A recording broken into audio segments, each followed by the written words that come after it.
Good morning and welcome to our next AIM2Learn session. Today we've got Michael Skocik with the ARM Institute joining us to talk about the criticality of artificial intelligence when it comes to accessibility and adoption of robotics for manufacturing.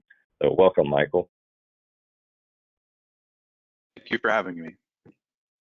Yeah, thanks for joining us. And I'm also here with my colleague, Tom Reed. So we're going to get through our normal introduction around AIM Hire for those who may be listening to the first time, and then we'll turn it over to Michael to talk through this important topic. So the AIM Hire Consortium, we're a Department of Defense funded program through their the Office of Local Defense Community Cooperation. And the whole focus of the program is to strengthen and expand the DoD supply chain in Southwest Pennsylvania and West Virginia. We have a focus on the adoption of advanced manufacturing technologies and working to provide the various benefits to members of the defense supply chain and those hoping to engage in that critical supply chain. We're a collection of 13 important organizations around the region. And this includes economic and workforce development organizations, technology institutes like ARM, and many of the major universities in our region. So it really brings together a wide range of capabilities and resources in one spot into the AIM Hire Consortium. One of the efforts that we've had is developing a supplier capabilities database to help further the engagement and commitment across the region to work with the regional supply chain. Often the case is companies are looking for needs and may go elsewhere because they don't know of some of the capabilities that exist right here in the region. So that's what this supply chain database aims to assist with and help identify companies that both large prime contractors as well as other regional contractors and suppliers can leverage the local supply chain. And you can see some of the regional impact that AIM Hire has had on the region from investments in technology and other improvements to their businesses of over 16 million, new and retained sales, and one of the most important metrics that we like to focus on, the jobs created and retained here in the Southwest Pennsylvania and West Virginia region.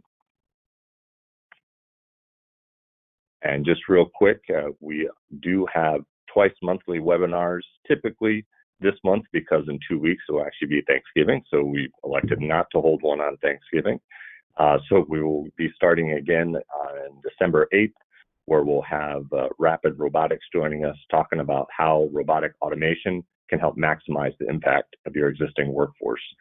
And also don't forget about the AIM2Learn recordings that you can find on our website. That's aimhireconsortium.org to listen to this or any other session as you desire. So it's on demand for our AIM2Learn sessions. So with that, I'd like to turn it over to Michael to start his presentation here. So Michael, I'll make you the presenter and you can take things away. I think you should have control now. Yeah, just confirm you can see the slide deck for me. Yep, we are seeing it. All right, wonderful. Again, it's a pleasure to be here. Thanks for having me, Matt. My name is Michael Skocik. I'm a senior programs manager at the ARM Institute. We're actually co-located with Catalyst Connection, so we're not too far apart from each other. Today, I am going to talk a little bit about the ARM Institute first, and then we're going to talk a little bit about AI technology development, the work that the ARM Institute has been doing in this particular area, some of the benefits, and maybe ways in which the AIM2Hire Consortium could get involved and support the ARM Institute in this particular effort. So with that, I'm going to continue on. So the ARM Institute, we are a nonprofit public-private partnership, one of 16 national manufacturing innovation institutes here in the United States. We are entirely focused on robotics for manufacturing, and we are one of 9 that was started up by the Department of Defense in 2017.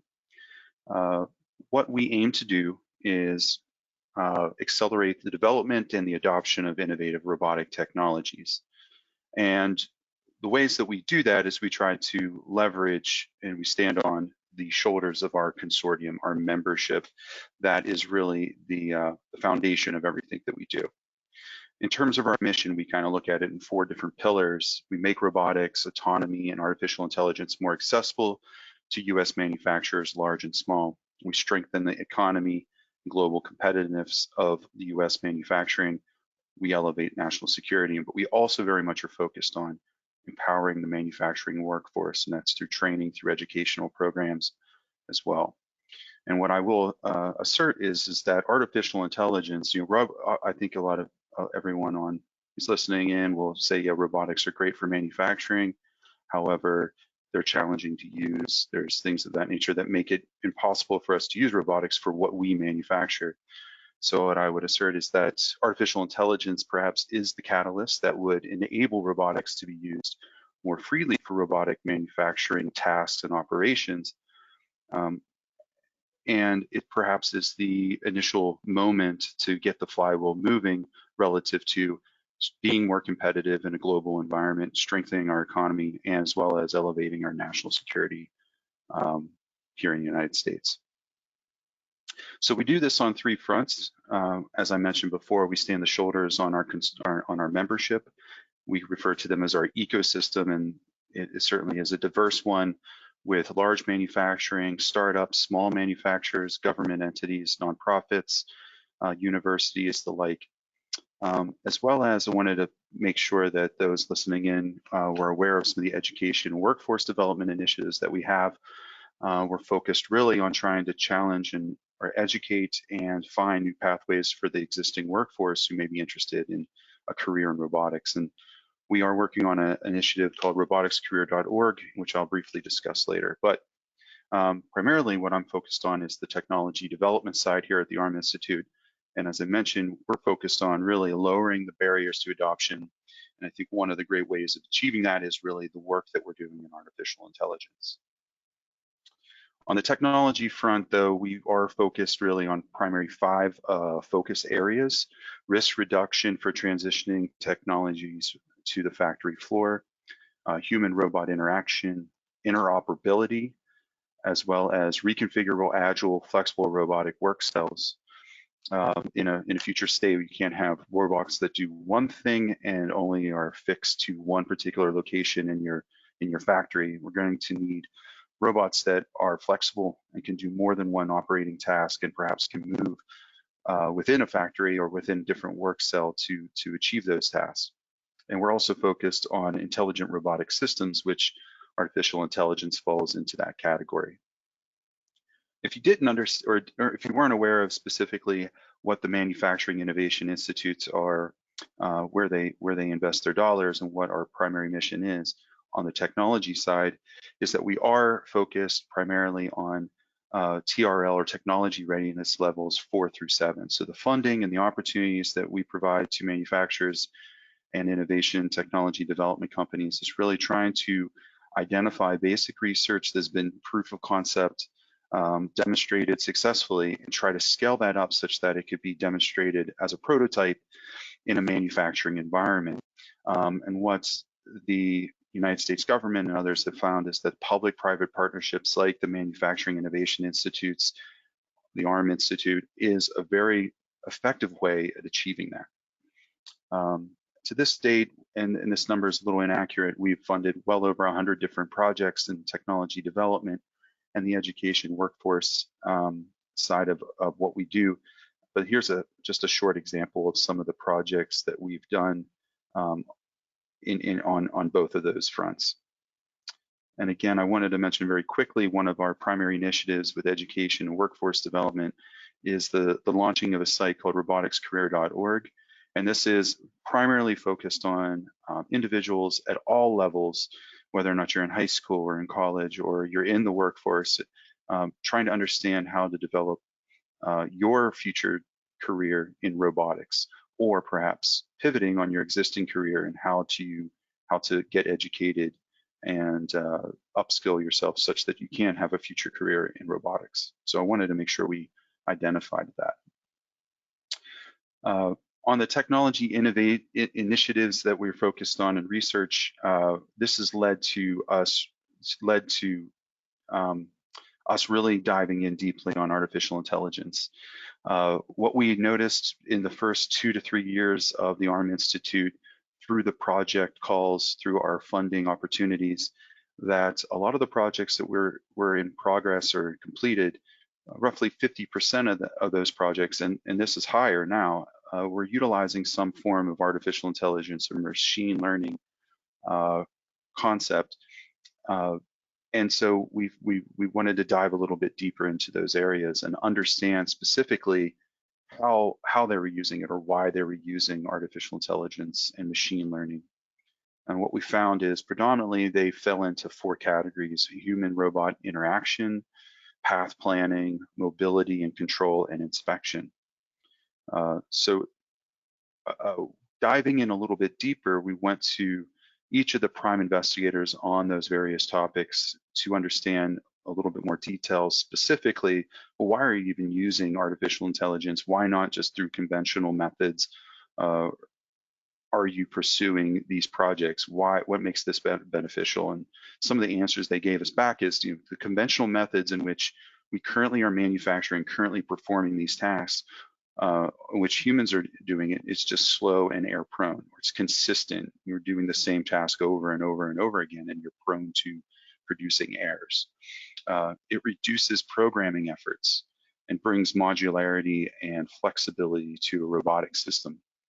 And so this is important, and I think one of the key bullets that highlights the point I made earlier about artificial intelligence being the catalyst to adoption and accelerated adoption of robotics in manufacturing. You don't need a technical expert in many cases now, or a roboticist or an expert programmer to modify a robotic system to do a different task or to augment it to perform its task differently. Artificial intelligence and machine learning are enabling that capability. Addition to that, capability of handling different tasks under different conditions. I do have an example that I'll show a short video on that perhaps will touch on that. The ability to be trained and learn to anticipate actions and continuously improve, as well as it can distinguish coherent and subtle differences between conforming and non-conforming objects. One of the most challenging things for training in regards to inspection of components is training new people to do those inspections, or new hires to do those inspection tasks. It's very focused on the expert, and robotics and artificial intelligence can enable the rapid training and or perhaps advise humans who are doing those inspections in order to do them more effectively. So one of the ways, after understanding all of these initiatives that we, or these projects that we invested in, and how our consortium was utilizing these technologies, we decided we needed to perhaps dive in even more deeper. And so we wanted to say to ourselves, well, where can these artificial intelligence technologies have the largest impact in manufacturing in the future, in 5 years and 10 years? And then utilize that data to really inform and refine the ARM technology strategy moving forward. And again, artificial intelligence that we refer to is specifically in regards to robotics for manufacturing. Some of the results of this deep dive, we refer to it as our Artificial Intelligence Discovery Workshop. We utilized this opportunity convening 20 AI experts within our consortium that covered a wide spectrum of their different backgrounds. We had robotic OEMs, integrators, startups, the Department of Defense, universities, FFRDCs, as well as NIST and NIOSH contribute to this particular workshop. And the key question that we're asking those participants is, how might artificial intelligence improve robotic capabilities in the future? And the intersection really of these technologies, or these robotic technologies, and the manufacturing areas is really the gaps that we needed to first identify, prioritize, and then begin to map and understand how our strategy could be aligned and start to make progress in developing those technologies. The results of that workshop resulted in 8 technology needs, or AI technology needs, and those are summarized here on the right-hand side. 8 robotic learning, human intention prediction, feature recognition and pose estimation and for contextual awareness, automated process task generation, automatic test case generation, adaptive real-time path planning, multi-agent motion planning, and physical realistic models and simulations. So all of that, though, sits on this foundation of data. And without data and the acquisition of data, the identification of the correct data that's important for your use case, being able to curate it and use it for training, training your artificial intelligence, machine learning solution, all of these areas are going to fail on their head. So we understood that prioritization of the data being the enabler to these particular technologies was very, very important. And so for one of those, and one of the results then led to, we needed to stand up a working group focused on data, the importance of data, and how we can provide guidance and help manufacturers, large and small, begin to leverage the data or think about data they're capturing differently for the future implementation of robotics and artificial intelligence. So just generally speaking, I think everybody understands perhaps the benefits of robotics in manufacturing, but I think we also think about robotics in these highly automated manufacturing environments, like automotive as an example. But what artificial intelligence and robotics development is showing is that it can be utilized in a lot of different environments as well. And small and medium-sized manufacturers, or perhaps have a very low volume, high mix type of operation, or perhaps they're manufacturing very specialty components or highly engineered components where, but only very infrequently. There is opportunities for robotics to be used in these operations and provide a return on investment. This is the future, and this is what we're seeing. So in addition to that, perhaps your current processes aren't adequate. They're error prone.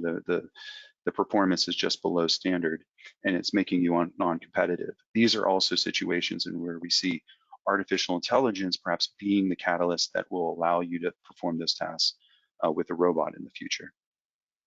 And in addition to that, right, robotics in general improve health and safety of the workforce. And so for tasks that perhaps you didn't believe a robot could be used in the past, they can be used. But I think more importantly, and I alluded to this earlier, is the barrier to entry to utilizing robotics is being reduced as a result of the technologies that we're developing here at the ARM Institute, and that's being developed at through our ecosystem. So where you don't have an AI expert, it might not matter so much in the future, because the technology that are being developed will enable you to use a robot much more easily in the future. So a long time ago, when in manufacturing, I always was lectured on, pick one of the three. You can't have quality, you can't deliver on quality, time, and cost. You have to pick one of the three. You can't have all three. They don't exist. And so I think one of the things about artificial intelligence, and I'm beating a horse here, I think a little bit, is that it really does eliminate that barrier, and the intersection of this Venn diagram becomes a little bit more overlapped, where it is possible to deliver on time. It is possible to deliver with extremely high quality at a cost competitive mark.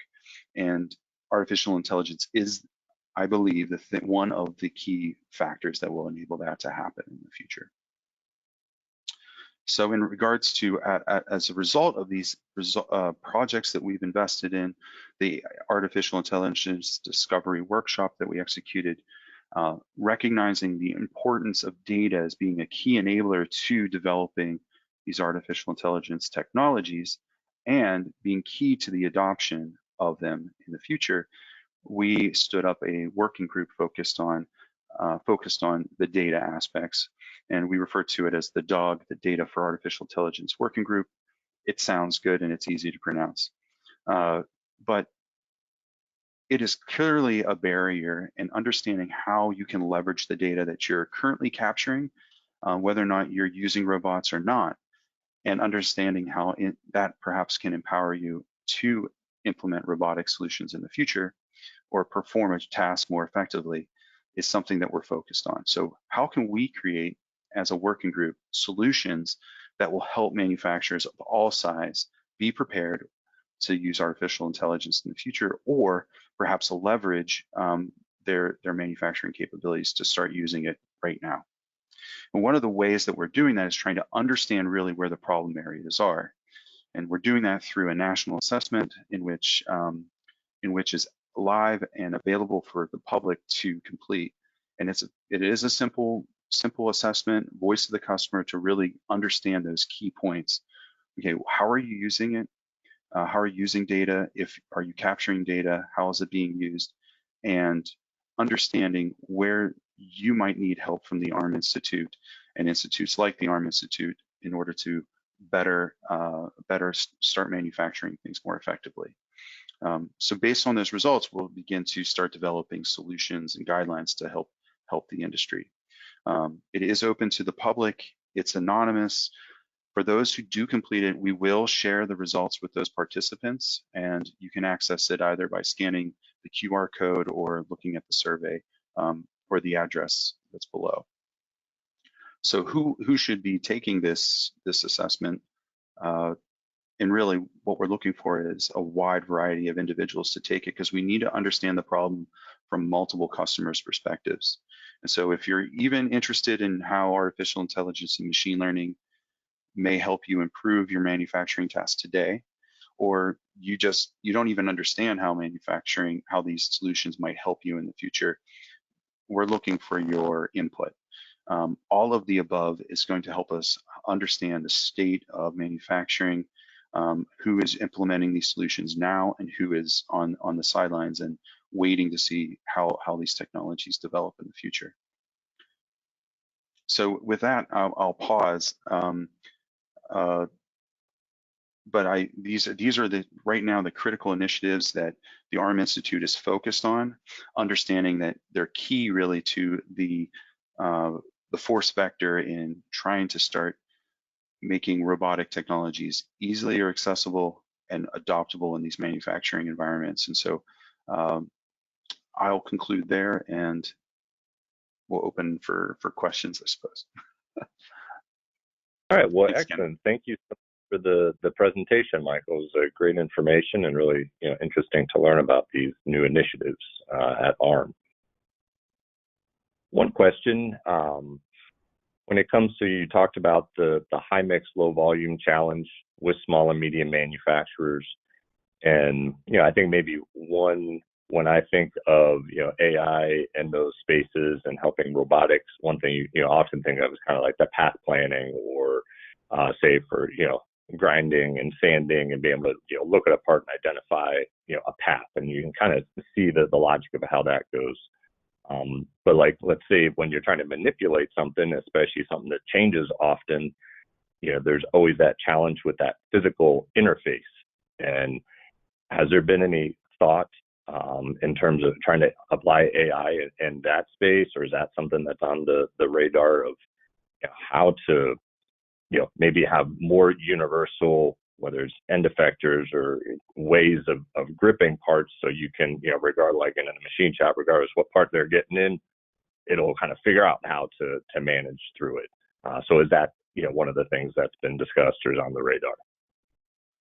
Yeah, so I would say certainly on the path planning part is a major challenge for robotics, and it depends very much on the task that the robot is completing. But a lot of the investments that we've made have been specifically on path planning and technologies that are trying to optimize path planning based on the task at hand, right, or the shape or the size of the component.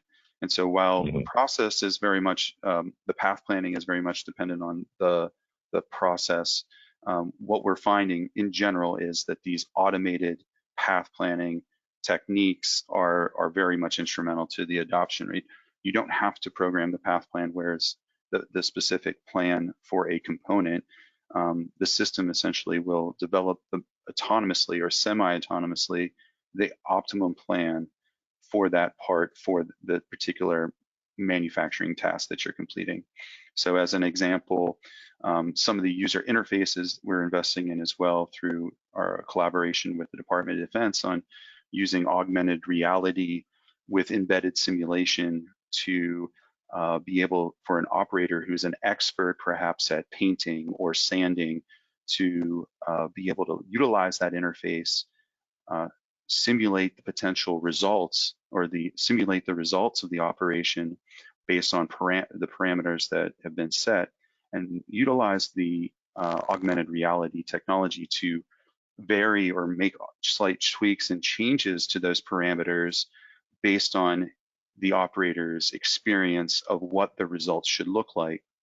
And it will in turn reperform the simulation, be able to augment the results of that on the part for you in virtual reality or augmented reality, and you'll be able to initiate the robot to go ahead and execute those programs. So this is one example of some of the more advanced path planning technologies that we're developing, as well as how we're looking at human robot interfaces to leverage the expertise of the operator who perhaps has been working on these particular tasks for a very long time and understands how to do them most effectively. In terms of manipulating and handling components, we haven't necessarily looked at specifically end effectors and ways to maneuver. What we are looking at is, okay, we have an operation, and does it make sense for this to be performed optimally by one robot, or perhaps do you need multiple robots working together, or one holding the part and one perhaps coating or spraying or performing a task on it? And so it really depends on the manufacturing task and the setup in which the manufacturer may have it at their availability, and certainly you have to take in consideration return on investment as well.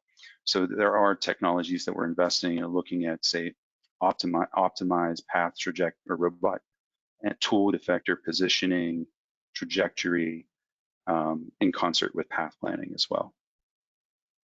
All right, great. Well, thank you, Michael. All of the above involve artificial intelligence, to be honest. So appreciate the time, Matt. Thank you very much for having me today. Yes, absolutely. Thank you for your time and sharing with us about this really interesting topic and work that ARM has undertaken. So look forward to hearing more as things develop.